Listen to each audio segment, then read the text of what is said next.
selamat pagi, salam sejahtera, selamat datang dan selamat bergabung dengan keluarga besar SMA Katolik Santo Anas Jansen Kuala Kurun bagi peserta didik kami yang baru masuk pada tahun pelajaran 2020-2021. Anak-anak peserta didik kami kelas 10 yang kami banggakan, pada kesempatan ini Bapak akan menyampaikan materi yang berjudul struktur kurikulum. Pada dasarnya, tujuan pendidikan nasional adalah berkembangnya potensi peserta didik agar menjadi manusia beriman dan bertakwa kepada Tuhan Yang Maha Esa, berakhlak mulia, sehat, berilmu, cakap, kreatif, mandiri dan menjadi warga negara yang demokratis serta bertanggung jawab. Apa itu kurikulum?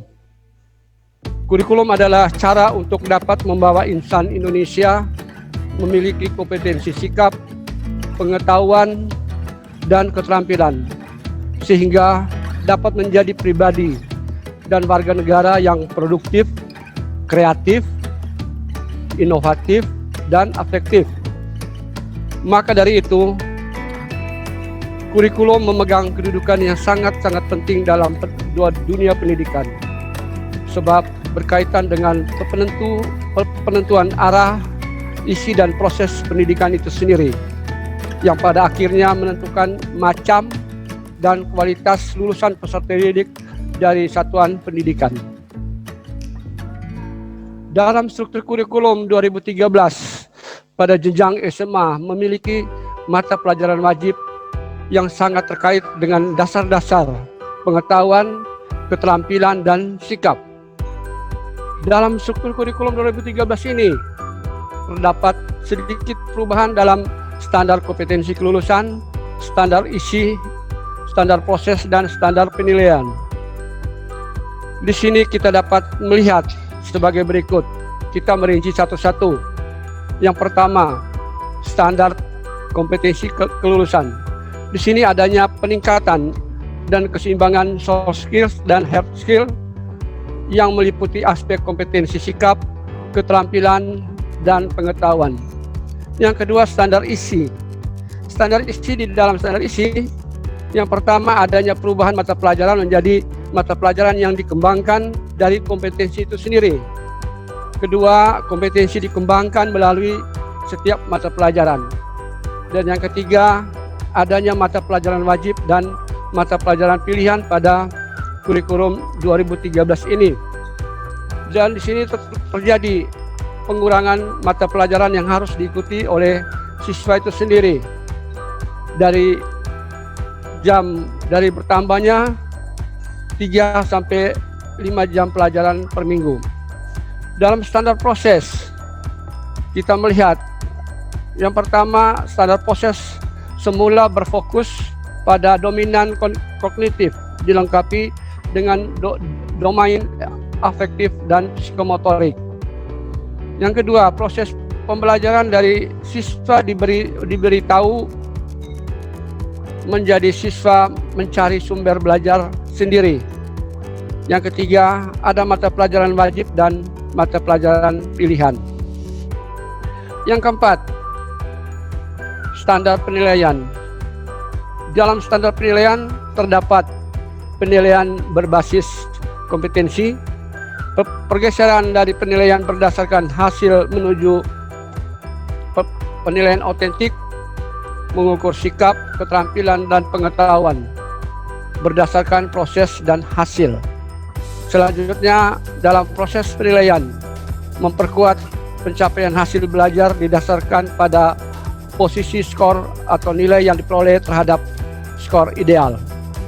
Dan yang terakhir adalah mendorong pemanfaatan portofolio yang dibuat oleh siswa sebagai instrumen utama penilaian. Selanjutnya, pada jenjang SMA terdapat juga ekstrakurikuler. Yang pertama, ada ekstrakurikuler wajib yang harus diikuti oleh seluruh peserta didik, yakni ekstrakurikuler pramuka. Dan yang kedua, ekstrakurikuler pilihan.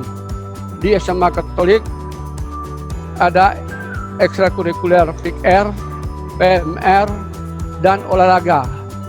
Dalam olahraga diantaranya ada dari cabang bola voli, futsal, bulu tangkis, tenis meja, seni tari, paduan suara, dan ada juga grup band semakat. Terakhir dalam pemaparan Bapak, kita melihat struktur kurikulum 2013 untuk kelas 10, baik program IPA maupun program IPS sebagai berikut. Kelompok wajib atau kelompok pertama yaitu mata pelajaran pendidikan agama dan budi pekerti.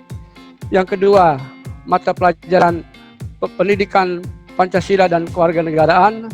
Yang ketiga, mata pelajaran bahasa Indonesia. Yang keempat, mata pelajaran matematika. Yang kelima, mata pelajaran sejarah Indonesia. Yang keenam, mata pelajaran bahasa Inggris. Pada kelompok selanjutnya, kelompok yang kedua, kelompok wajib, ditambah dengan mata pelajaran seni budaya, mata pelajaran pendidikan jasmani dan olahraga kesehatan, dan mata pelajaran prakarya dan kewirausahaan. Dan kelompok ketiga adalah kelompok peminatan. Untuk mata pelajaran peminatan pada jenjang SMA, pada peminatan matematika dan ilmu-ilmu alam atau kelompok MIPA, ditambah dengan mata pelajaran matematika, mata pelajaran biologi, mata pelajaran fisika dan kimia. Sedangkan pada kelas 10 IPS atau peminatan ilmu-ilmu sosial, ditambah dengan mata pelajaran geografi, sejarah, sosiologi, dan ekonomi. Di SMA Katolik ada juga lintas minat.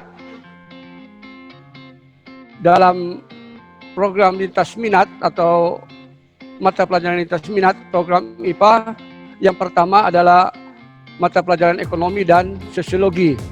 Sedangkan pada program IPS adalah mata pelajaran kimia dan matematika. Akhirnya, semoga materi yang Bapak berikan ini dapat membuka wawasan anak-anak kami yang kami cintai dalam memahami struktur kurikulum. Sekian dan terima kasih. Salam sehat.